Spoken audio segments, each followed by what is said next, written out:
네, 신중호의 마켓뷰입니다. 마켓뷰, 네. 현 시점에서 가장 중요한 이슈를 좀 심도 있게 다뤄보는 시간입니다. 네. 오늘은 이제 중국 관련된 내용인데 홍록기 키움증권 글로벌 리서치 센터 애널리스트 모시고 나눠보도록 하겠습니다. 안녕하세요. 네, 어서 안녕하세요. 오십시오. 네. 리포트 잘 보고 있습니다. 저희가 이 좀 약간 세단장한 스튜디오에서 청량감 있게 네. 얘기를 좀 나눠보고 싶은데 청량감 있게 얘기를 나누려면 중국이 좀 개선이 되는 모습이 나와야 시장이 조금은 개선 좀 뭐랄까 상승의 어떤 네, 발판을 마련할 텐데 최근에 항상 뭐 중국 이슈가 많긴 하지만 최근에 들어서 더 많은 것 같아요. 네. 그래서 한번 이 타이틀을 보시면 중국을 둘러싼 위기론 내지는 바닥론 네. 경제 향방이 뭐 우리나라뿐만이 아니라 글로벌 수요에도 상당히 중요한 역할을 하기 때문에 중국 얘기 좀 해보겠습니다. 첫 번째 질문이 전일은 사실 중국의 시장이 나쁘진 않았어요. 네, 반등도 그렇죠. 났고 뭐 벽개원, 비구이 위한 디폴트 가능성이 상당히 좀 낮아졌다 이런 얘기들이 나오는데 일단 최근에 중국을 바라보는 시선이 안 좋았던 게 경제가 별로 안 좋거든요. 네. 네. 그래서 이번 주에도 CPI나 PPI 등 상당히 많은 지표들이 나오는데 이번 주 경제 지표에 대한 전망 그리고 핵심 어떤 이슈 포인트를 짚어놓고 한번 가야 될 것 같아요. 네, 일단 전반적으로 이번 주에 나오는 지표들도 전월 대비 기준으로 본다면은 어쨌든 그 강도에 대해서는 조금 이제 편차가 있을 수 있겠습니다만은 네. 개선 방향성은 맞고요. 특히 네네. 개인적으로는 이제 CPI, 그러니까 중국의 소비자 물가의 반등 여부와 그 폭을 조금 주목을 해야 된다 이렇게 생각을 하고 있습니다. 결국에 이 CPI 소비자 물가를 통해서 중국의 수요 회복의 탄력이 어느 정도일지를 조금 가늠해보자라는 그런 이야기인 거예요. 그렇게 된다면은 이제 그 다음에 나오는 지표로서 이제 8월 실물 지표가 있을 텐데 네. 여기에서 이제 수요 관련된 지표들의 회복 여부를 또 CPI를 통해서 짐작할 수 있지 않을까 생각을 해보고 있고요. 네. 결국에 아까 뭐 위기론이냐 바닥이냐에 대해서 조금 이야기를 해주셨는데 결국에 저는 중국 증시가 지금 중국 증시든 경기든 바닥을 지나고 있는 건 맞습니다라고 생각을 하고 있습니다. 근데 다만 이게 이제 올라가기 위해서는 수요 회복이 이제 되어야지만 이게 뭐 중국 경기든 주식이든 이제 바닥론의 전제 조건이지 않을까 이렇게 생각을 하고 있기 때문에 네. 결국 수요와 관련된 지표들 뭐 이번 주에는 CPI 다음 주에는 실물 지표의 투자 혹은 소비 지표들을 보는 게 중요하다 이렇게 생각을 하고 있습니다. CPI가 사실 다른 나라들은 CPI가 안 잡혀서 문제인데 네. 중국은 CPI가 두lum치 반등을 못 하고 있었던 게 네. 제가 어디 보고서에 보니까 뭐 돼지고기 얘기도 나오고 네 맞습니다. 네. 이게 돼지고기가 수요랑 연결되는 건가요? 일단 돼지고기 같은 경우에는 이번 가격 사이클 자체가 지금 내려가고 있는 거는 조금 공급 측 이슈가 크다 이렇게 먼저 판단을 공급이 하고 좀 있고요. 많다? 네. 그리고 더군다나 사실은 미국만 하더라도 이제 코어 CPI를 많이 조금 보는데 중국은 여전히 이제 헤드라인으로 헤드라인 CPI를 많이 보고 있는데 사실 그 식품 가격에 따른 변동성이 좀 크기 때문에 네. 이번에 물론 다른 수요 부진 문제도 있었고 다른 문제도 있었겠지만 일단 돈용 물가가 좀 하락을 하면서 네. 식품 물가 변동성이 흔들린 것도 크다 판단을 하고 있고요. 뭐 그렇기 때문에 에너지 가격이나 사실 식품 가격을 녹인 이제 코어 CPI 같은 경우에는 중국도 사실 좀 안정된 추세를 그려가고 있었기 때문에 사실은 좀 수요 측에 대한 우려는 저는 조금 그러니까 물가 관련된 우려는 좀 과도했던 게 아닌가 이런 생각은 개인적으로 하고 있습니다. 알겠습니다. 지금 말씀 주셨던 대로 수요가 회복을 하려면 아무래도 개인의 자산, 민간인수 자산의 큰 부분을 차지하고 있는 게 부동산이고 그렇죠. 네. 부동산가가 어느 정도 회복이 돼야지 소비도 좀 마음 놓고 할 수 있을 것 같아요. 네. 어떻게 보십니까? 지금 최근에 뭐 컨트리 가든 디폴트 위기와 네. 같이 이런 커다란 사태들 어떻게 좀 풀어가질까요? 네, 이야기해 주신 것처럼 항상 중국을 소비를 여력을 따지는 데 있어서 부동산도 많이 봐왔었거든요. 네. 근데 이번에 부동산이 이제 위기를 맞은 원인들 그리고 소비가 안 좋았던 원인들을 조금 저는 다른 데서 찾고 있기 때문에 부동산 같은 경우에는 물론 위기가 이제 시스템 리스크로 확산될 정도의 수준은 아니겠지만 네. 이제 뭐 과거처럼 좋아지는 흐름을 기대하기는 조금 아직까지는 어렵다 판단을 하고 있고요. 네. 그럼에도 불구하고 소비 같은 경우에는 어쨌든 상반기에 바닥을 다지면서 하반기에는 어쨌든 반등을 하지 않을까 생각을 하고 있습니다. 이 이유에 대해서 좀 이제 자세히 이야기를 드리면은 예. 먼저 부동산 관련해서 아까 이제 컨트리가든 이제 비구위안이라고 많이 부르는데 사실은 비구위안의 실적의 상당 부분이 중소도시에서 이제 그렇죠. 매출이 발생을 하고 있고요.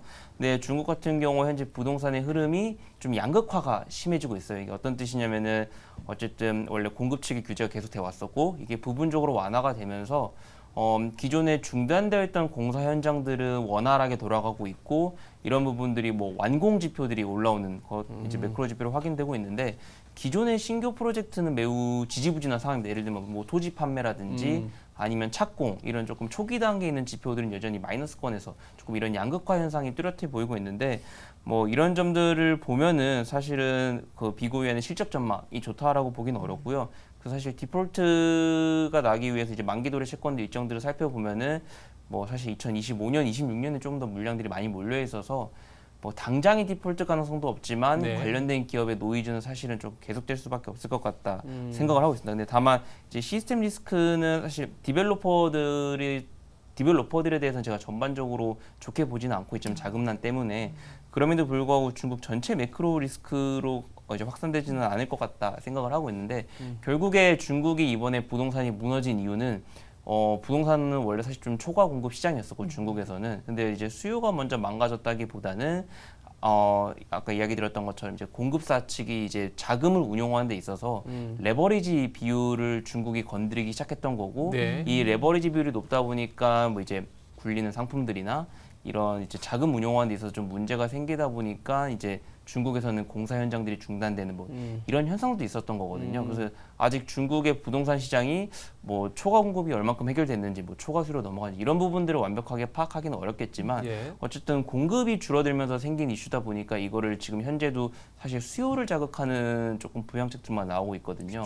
그래서 이런 것들을 보면은 뭐 사실은 그 공급사들에 대한 자금난이 이제 해결된 건 아니기 때문에 전반적으로 중국의 부동산 회복 탄력이 뭐 시장이 원하는 수준만큼은 아닐 수도 있다라는 점을 조금 염두해둬야 될 것 같습니다. 다만 이런 부분에 대해서 이제 바로 이제 이야기해 주신 것처럼 이제 소비에 대해서 좀 걱정을 하고 계시는데 예. 다만 사실 중국 중국 소비가 이번에는 부동산보다 먼저 망가졌었고 네. 뭐 이유는 아시는 것처럼 제로 코로나 이후에 뭐 중국의 고용 환경들도 불안해졌고 그러다 보니까 자연스럽게 소득 증가세도 둔화가 되고 이러다 보니까 물론 부동산이라는 것 자체가 중국 GDP 의존도도 그렇고 가계 자산 비중들을 봤을 때 분명히 부의 효과를 누릴 수 있는 조금 주요 수단인 건 맞지만 아무래도 중국의 그 소비를 하는 데 있어서는 현금 흐름이 조금 더 그러니까 현금 흐름에도 좀 가까운 투자 소득보다는 네네. 뭐 노동 소득 혹은 사업 소득의 좀 흐름들을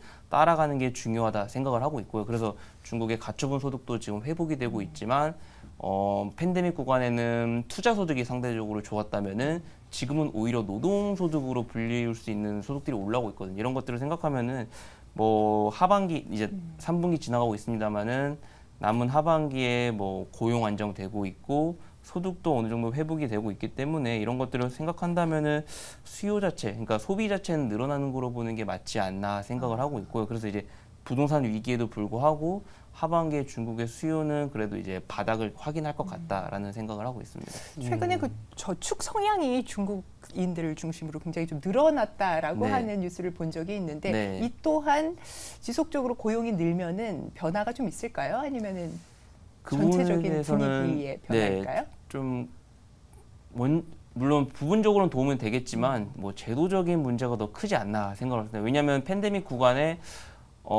계산을 해보면은 저축률이 3%포인트 정도 늘어났다라고 예. 하거든요. 근데 중국이 코로나 이전에도 원래 저축률이 30%가 높았어요. 넘었었고, 네. 네, 네. 그러니까 중국이 사실은 뭐 항상 장기적으로 하는 이야기지만 중국이 원하는 건 투자 주도의 성장 모델에서 소비 주도의 성장 모델로 넘어가고 싶고 뭐 그게 이제 미국처럼 가고 싶다라는 그런 말인 것 같은데 다만 그러기 위해서는 소비 체력들 즉 가계들의 소득이 중요한 건데 중국이 그 GDP 대비 가처분 소득 비중을 보면 이제 그렇게 낮지가 않아요. 근데 오히려 저축 비중을 보면은 다른 나라보다 압도적으로 그런 높은 흐름들이 있고 그런 부분들이 일단 중국의 뭐 퇴직연금이라고 할 수 있는 뭐 양로금이 1990년도 이후에 망가진 이후에 중국은 자체적으로 그러니까 가계 스스로 그 노후를 보장해야 될 수밖에 없는 좀 그런 구조적인 모순에 조금 내몰려 있는 게 크고 뭐 더군다나 과세 구조도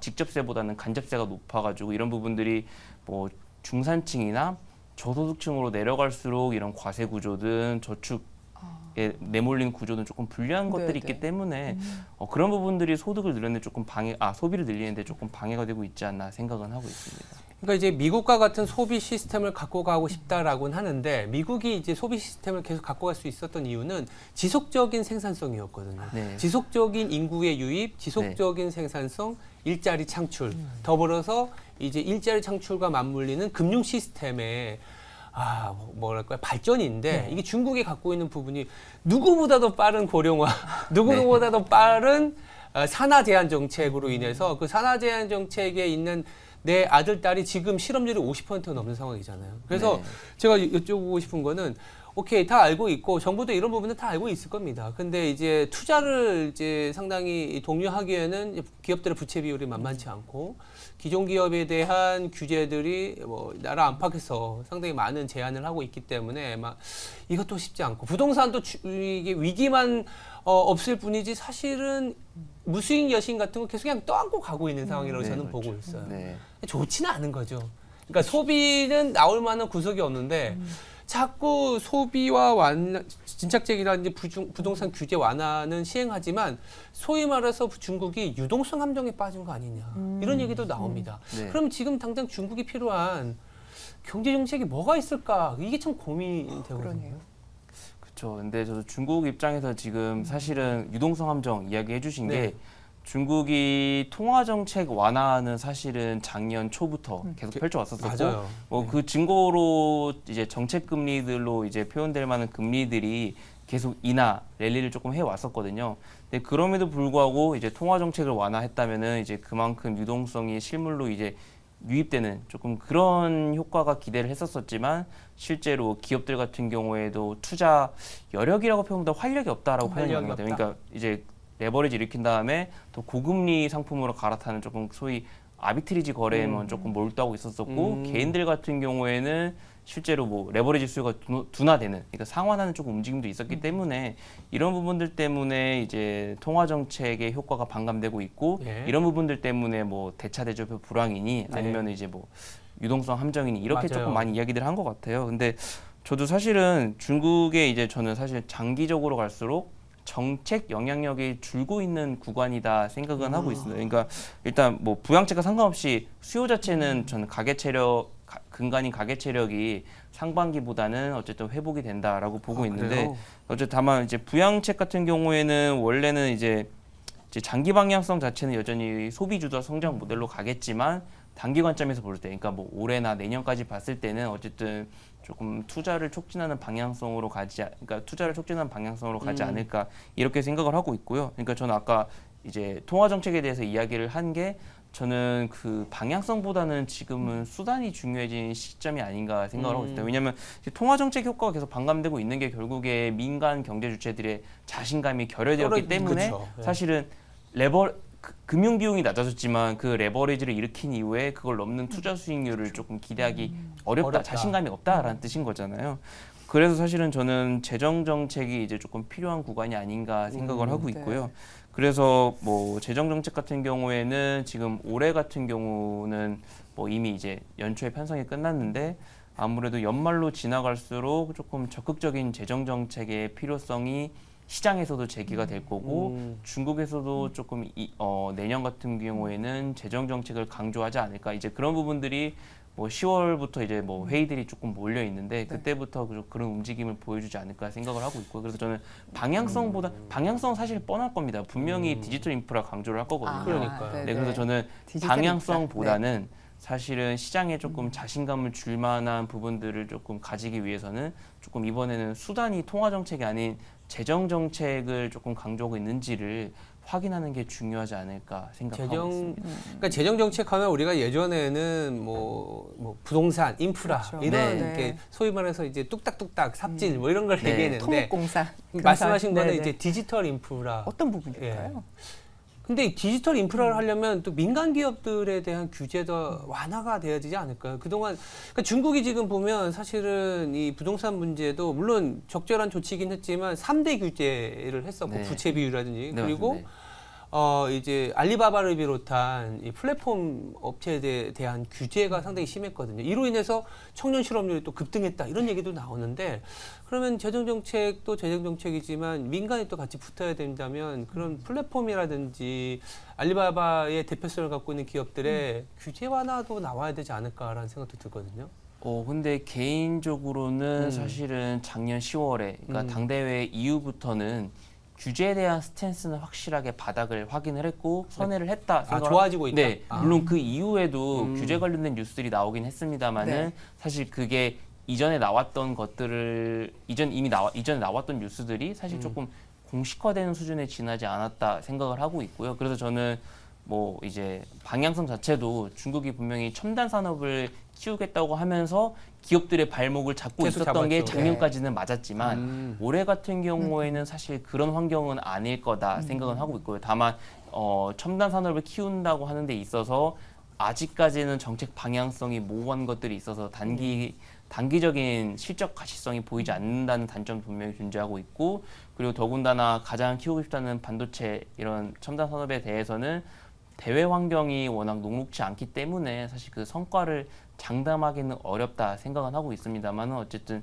재정 정책을 통해서 실제로 직접적으로 유동성을 투입하는 게 중요하다 생각을 하고 있고 더군다나 이제 기업들 입장에서는 어쨌든 규제는 끝났고 오히려 이제 규제가 끝났다라는 점이 이제 기업의 펀더멘탈에 반영되는 걸 좀 기다리고 있었었는데 2분기부터는 뭐 그런 플랫폼 기업들도 오히려 실적이 조금 이제 드디어 개선되는 움직임들이 보여주고 있다 보니까 기업들 입장에서는 규제가 끝난 게 펀더멘탈에 반영되고 있는 것 같다 생각은 이제 하셔도 될 것 같습니다.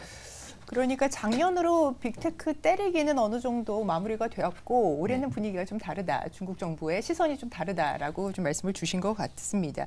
사실 지금 어제 계속 나온 뉴스플로우를 그렇죠. 보면은 러몬도 상무장관이 중국 방문을 했을 때 무슨 일이 과연 있었을까 하는 생각을 들게끔 지금 반응들이 나오고 있는 것 같아요. 오늘 네. 아침에 저희가 헤드라인으로서 말씀을 드리기도 했는데 러몬도 장관이 지금 굉장히 강경하게 중국에 대해서 규제 더 할 수 있다. 네. 언제든 뭐 우리 조치 취할 수 있다. 이런 식으로 강경하게 나오고 있고 네. 중국이 당시 그 러몬도 장관이 방중해 있을 때 화웨이에서 5G 네. 첨단 반도체 탑재한 스마트폰을 출시를 했단 말이죠. 네. 어떻게 읽고 있겠습니까? 뭐 일단 이제 5G를 포함해서 중국이 가장 하고 싶어하는 첨단 산업에 대한 미국의 규제는 그 성과 여부와 상관없이 무조건적일 거다 생각은 하고 있지만 다만 뭐 이런 부분들이 뭐 중국의 경기 하방 압력이 높아지다 보니까 미국에서도 사실 이제 과거보다는 규제 강도가 조금 약해진 건 사실인 것 같고 그래서 이제 뭐 중국의 경기 속도나 혹은 중국의 스탠스에 따라서 조금 미국의 뭐 규제 압박도 이제 정해질 거다 생각은 하고 있지만 뭐 그거 관련하고 사실 그거에 대해서도 뭐 화웨이 그 스마트폰 출시 자체에 대해서도 네. 저는 뭐 5G에 대한 조금 논란보다는 그만큼 중국이 이제 수요가 3년 반 가까이 이제 가계 체력이 약해지면서 가계들의 현금 흐름이 약해지고 네. 하면서 그 IT 기기에 대한 교체 수요가 계속 미뤄졌던 부분들이 드디어 확인된 게 아닌가라는 부분들로 생각을 하고 있기 때문에 뭐 중국 입장에서는 조금 긍정적인 뉴스로 오히려 보는 게 맞다 생각을 하고 있습니다. 오히려 긍정적일 수 있다. 왜냐하면 자체적인 또 산업을 육성하고 네네. 있는 그런 부분이다. 1분 만에 초도 물량이 완판됐다고 합니다. 네.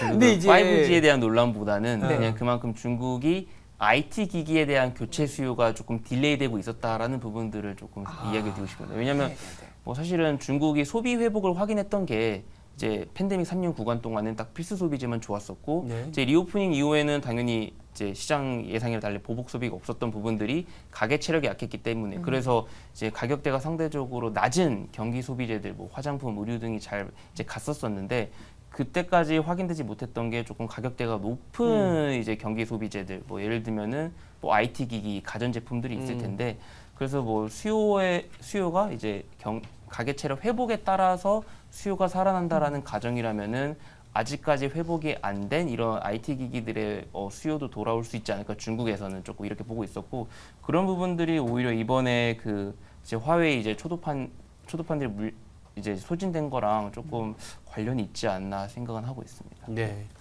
뭐 이렇게 중국에 대한 불안한 점을 이제 조목조목 잘 네, 그것보다는 짚어주셨습니다. 낫다 이런 말씀을 좀 해주셨는데 사실 근데 이제 결론적으로 우리가 많이 바라보는 지표 중에 하나가 이제 주가 지수이지 않습니까? 네.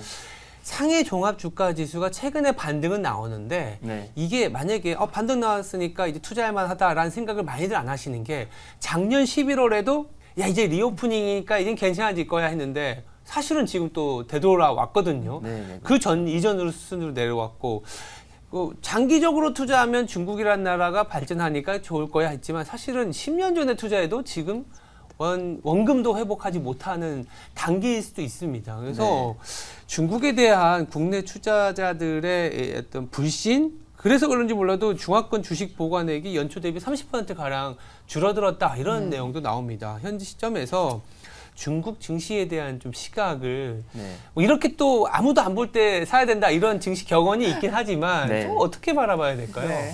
그래서 저도 사실은 이제 시장이 위기에 대해서 조금 과도하게 인식을 하고 있다 보니까, 그러니까 저는 이제 상반기에는 조금 확인되지 않은 호재들에 너무 이제 좋게 예민하게 반응했다라면은 지금은 또 오히려 이제 그 현재 이제 중국 경기 둔화에 대한 상황들을 조금 원인들을 생각해 보면 조금 과도하게 인식했던 게 아닌가라고 생각을 하고 있기 때문에 조금 긍정적으로 이야기를 드린 건데, 다만 저도 이제 뭐 5년, 10년 놓고 장기적으로 본다면은 뭐 중국이 뭐 이제 대외 환경이 조금 많이 바뀌다 보니까 정책 모멘텀들도 사실 내부적인 체력들도 그렇고 예전 같다라고 볼 수도 없고, 뭐 현재 경제 성장 속도나 뭐 미래 성장 모델로 이제 넘어가는 데 있어서의 조금 구조적인 문제들을 고려하면은 사실은 조금 투자 매력이 옛날보다 계속 약해지고 있는 건 맞다 생각은 하고 있습니다. 그래서 이제 뭐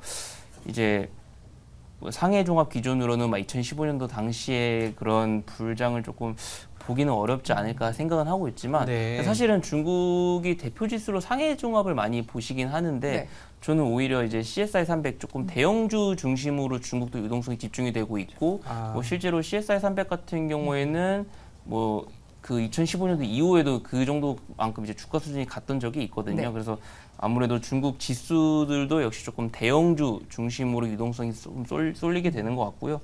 더군다나 사실은 지금 뭐 저평가 받았다는 이제 논리로 조금 본다면은 지금 사실은 뭐 중국 경기 둔화에 대한 우려가 뭐 환율이나 뭐 금리 불안으로 반영이 되었고 이런 부분들이 외국인 자금들이 다시 조금 이제 유출되는 조금 그런 흐름들이 있었었는데 그런 부분들도 되돌려진다라는 가정하에서는 조금 저평가 매력과 펀더멘탈의 회복을 봤을 때는 아무래도 뭐 이제 뭐 플랫폼 쪽이나 아니면은 차라리 본토 기준으로 봤을 때는 대형주 중심의 뭐 CSI 300이 좋아 보인다 생각은 하고 있습니다. 특히 혹시 섹터로서는 어떤 종목, 지금 플랫폼만 말씀을 해주셨습니다. 플랫폼 외에 또 어떤 섹터들 유망해 보이십니까? 일단 뭐 이제 탑다운이랑 바텀업 기준으로 다 이제 확인이 되고 있는 부분들에 대해서 조금 플랫폼을 이야기했던 거고요. 그리고 사실 아직 기업들 입장에서 봤을 때는 그런 그 수요들을 아직 좋게 평가하고 있지 않아서 조심스럽습니다만은 아까 이야기했던 것처럼 이제 탑다운 관점에서 봤을 때 투자 아이디어로는 이제 수요가 안 좋았던 이유가 가계 체력이었고 이게 돌아선다는 가정에서 유일하게 수요 회복을 확인하지 못한 게 조금 뭐 IT 기기 혹은 뭐 가전제품이다라는 점 고려했을 때는 저는 중국 기준으로 봤을 때는 중국의 뭐 중저가폰 수요도 늘어날 수 있기 때문에 조금 그런 부분들도 이제 염두해보면 괜찮은 투자 아이디어다 생각을 해보고 있습니다. 중국이 오히려 소비가 좀 약했는데 조금씩은 이제 쭉 저희가 중국 얘기를 하면서 바닥론 특히나 이제 중국의 근로소득, 노동소득이 조금씩은 개선되니까 중국에 그래도 회복할 수 있는 IT 기기 쪽. 근데 우리나라하고는 좀 관련이 없네요. 뭐 부분적으로 좀 그렇게 그렇죠. 그리고 9월 10일인가요? 아이폰 또 15 오픈이 있는데 아이폰도 중국 내에서 이제 좀 점유율이 좀 빠지고 있나요? 어떻게 혹시 알고 계시나요? 그래서 중국이 아이폰에 대한 조금 수요가 높은 편이긴 한데 저도 지금 이야기를 드렸던 게 중국의 그러니까 가계 체력을 회복할 거라는 근간들은 확인되고 있지만 사실 이게 아직 뭐 소비 지표로서 확인된 게 없다 보니까 맞아요. 조금 신중하게 접근하자면은 이제 중국의 뭐 샤오미나 이런 조금 중저가 IT 기기 중심으로 먼저 수요가 회복이 수요 회복을 확인해 볼 수 있지 않을까 생각은 하고 있고 오히려 그런 논리 때문에 조금 아직까지 애플 밸류 체인들에 대해서는 아직까지는 조금 신중하게 접근해야 될 수도 있다 생각은 하고 있습니다. 일단 중저가 폰으로 이 교체 수요가 좀 예상이 된다. 네. 여기까지 말씀을 주셨습니다. 알겠습니다. 네. 지금 중국에 대한 얘기들을 하면 사실 위기가 맞죠. 뭐 벽기암부터 계속 하나하나 터질 때마다 중국은 안 된다 이런 내용들이 많은데 그래도 이 바닥에 대한 얘기를 심도 있게 좀 다뤄봤습니다. 네, 지금까지 홍록기 키움증권 글로벌 리서치 센터 애널리스트였습니다. 오늘 출연해 주셔서 감사합니다. 감사합니다. 감사합니다.